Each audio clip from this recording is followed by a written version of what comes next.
Transamérica, Corpo em Movimento. Corpo em Movimento, mais uma vez a participação da educadora física Munize Gletzel. Munize, bom dia, tudo bem contigo? Bom dia, tudo ótimo, bom dia a todos. Muito bem, nós vamos falar, pretensão minha, né?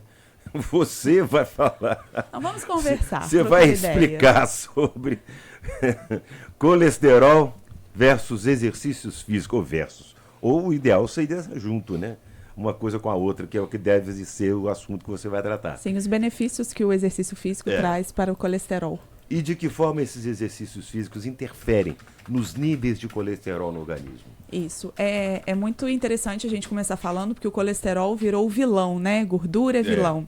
Pelo contrário, gente, nós precisamos de ter esse colesterol num nível mínimo no corpo, porque ele faz parte de várias situações do corpo, por exemplo, nas membranas, por exemplo, em produção de alguns hormônios. Nós precisamos, sim, de um pouco de gordura para o nosso organismo trabalhar.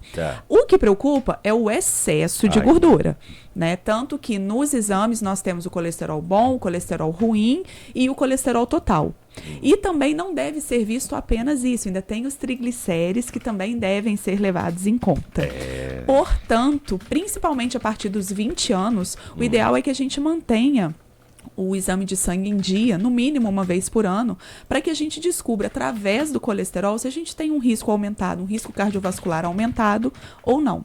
E o exercício físico, ele atua com a magia de sempre, com a varinha mágica, que ele auxilia na diminuição do colesterol ruim, porque ele vem varrendo aquelas placas de ateroma, aquela gordura que ficou acumulada nas nossas artérias. Ele ajuda, falando grosseiramente, a varrer essa gordura e auxilia na produção do colesterol bom. Então, ele ajuda aí para a gente poder diminuir, por exemplo, o risco de infarto e AVC.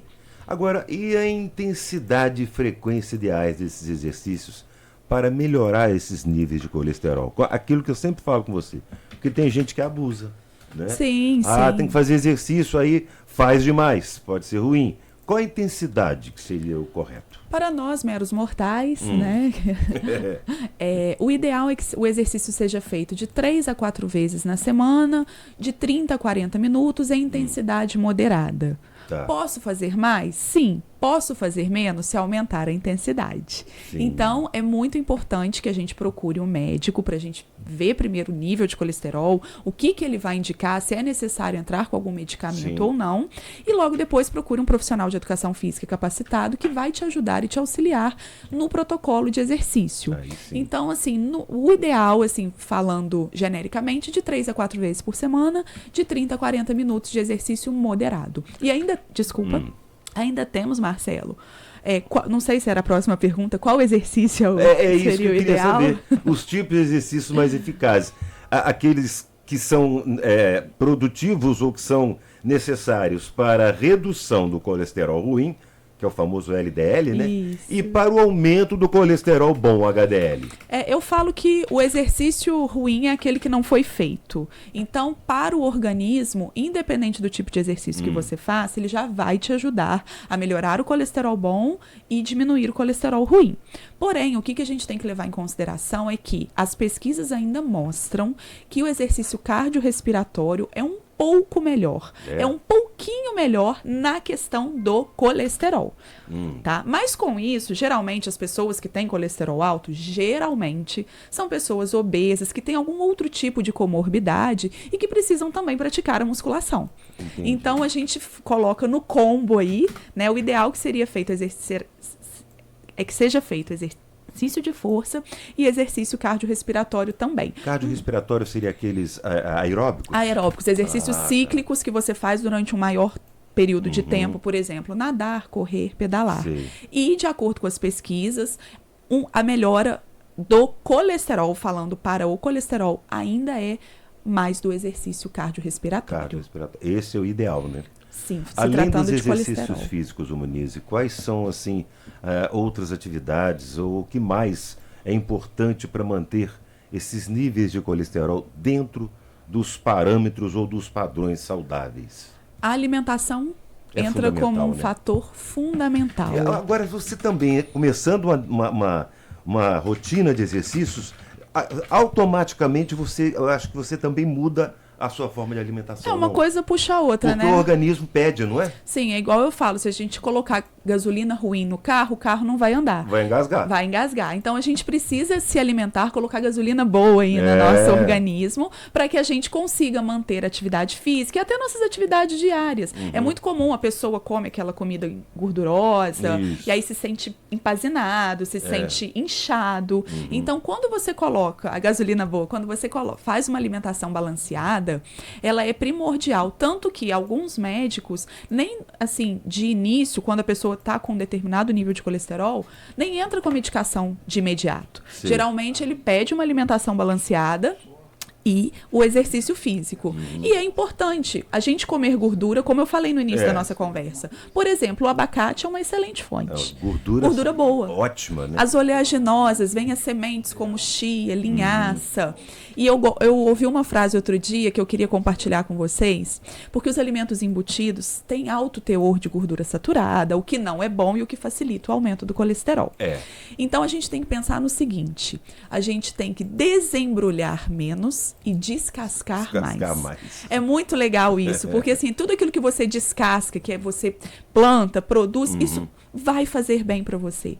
E a gente tem que aprender a desembrulhar menos. Eu acho que é isso que está faltando aí no nosso dia a dia. Marcelo, o ovo era considerado, né? Ovo, pouco tempo atrás era um vilão. Era o vilão da história. Gema, acabou a história de que o ovo é ruim. Pelo contrário, o ovo te auxilia, principalmente na parte da manhã, ao ganho de massa magra, ao aumento da massa magra, que vai te ajudar a melhorar a sua condição muscular e, com isso, você acelera o seu metabolismo, você impede que você tenha facilidade de engordar e tenha facilidade de aumentar o seu colesterol. É uma cadeia. A saciedade que proporciona. Com certeza, com certeza. Banana é outra coisa também, que é impressionante como te dá saciedade.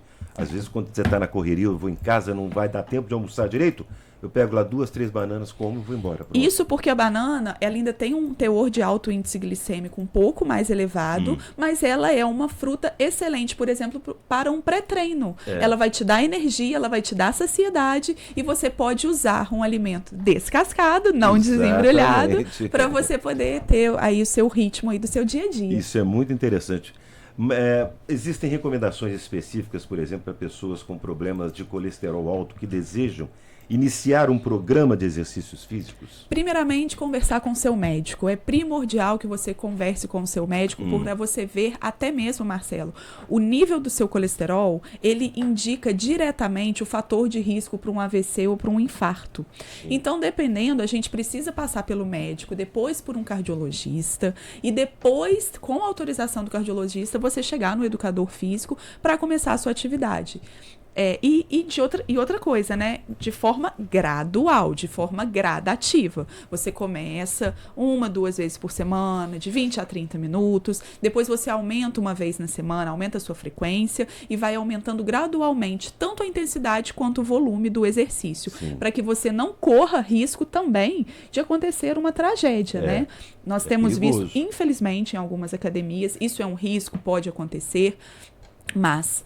É importante falar que tem pessoas, né, morrendo, né, com morte súbita, infartada, dentro de academias. Então, é muito importante que a gente pegue essa autorização médica, que a gente tenha essa avaliação médica do profissional para que a gente trabalhe com segurança. Porque às vezes o cidadão se matricula numa academia, começa a fazer exercícios e não sabe, por exemplo, que tem problema no coração. Isso é um problema seríssimo, né? E aquilo pode prejudicar e pode provocar esse infarto. Aliás, a maioria dos casos tem sido por causa disso, né? E olha que interessante, o colesterol alto, ele é uma doença, geralmente, que ele não dá sintoma. Então, você está com colesterol alto, você está com seu risco cardiovascular de um infarto, de um AVC aumentado, e você começa a fazer exercício sem orientação. Então, é uma bomba relógio. Dessa forma, é uma bomba relógio. Por isso que a gente precisa. E o que acontece? O colesterol, falando aí para as pessoas entenderem, são umas plaquinhas de gordura que vai fixando na parede das artérias. Elas vão ficando fixas, vai impedindo a passagem de sangue, a passagem de nutriente, vai dificultando. Uma hora aquilo arrebenta. E aí que é o perigoso. Uma hora você está fazendo um exercício, você faz muita força e você não tem capacidade para fazer aquilo. Então, a gente precisa de ver o risco, atrelar isso. ver o nível de colesterol, Isso. atrelar isso ao risco cardiovascular e junto com o médico trabalhar para que você melhore as suas condições. Com certeza. Muniz e Gledson, educadora física, participando conosco mais uma vez no Corpo em Movimento. Muniz, obrigado, viu? Muito obrigado pelo convite, muito obrigada a todos. Tenham um bom dia, pratiquem exercício físico. Exatamente. Quarta-feira nós estaremos te esperando Quinta-feira. novamente. Quinta-feira. Que quarta-feira. Quinta-feira. Prometo não Combinado. furar, estarei aqui. Tá bom, estaremos te esperando. Tchau. Transamérica 925. Corpo em Movimento.